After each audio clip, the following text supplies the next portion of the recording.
সুপ্রিয় দর্শক, লক্ষ্মীপুরে টানা 15 দিনের অতিমাত্রায় ভারী বর্ষণের কারণেই আপনারা যেমনটি জানেন, লক্ষ্মীপুরে প্রায় দক্ষিণাঞ্চল, যেটি আপনাদেরকে যদি বলি, লক্ষ্মীপুরের কমলনগর, রামগতি এবং সদরের যেই দক্ষিণাঞ্চলটুকু রয়েছে সেটি অনেকটা ডুবে গেছে। তার সাথে রয়েছে রায়পুরের একাংশ।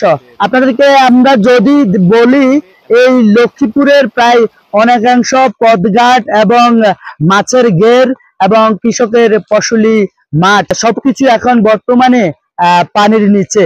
আপনাদেরকে আমরা যেমনটি জানাচ্ছি যে আমরা লক্ষ্মীপুরের কয়েকটি এলাকায় ঘুরে যেটি দেখেছি যে লক্ষ্মীপুর সদরের বিভিন্ন ফসলি মাঠে কিন্তু বর্তমানে যে আমন ফসল সেটি একেবারেই পানির নিচে চলে গেছে এবং মৎস্য খামারিদের মৎস্য ঘের, যেটি মাছের ঘের জলাশয় রয়েছে, সেটা একেবারে পানিতে ডুবে গেছে।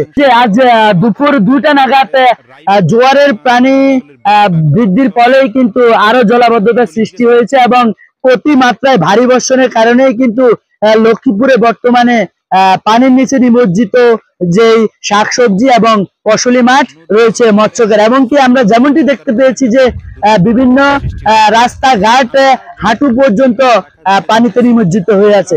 দর্শক, এই ছিল লক্ষ্মীপুরের বৃষ্টি এবং আবহাওয়া নিয়ে সর্বশেষ তথ্যচিত্র। আমাদের সাথেই থাকুন।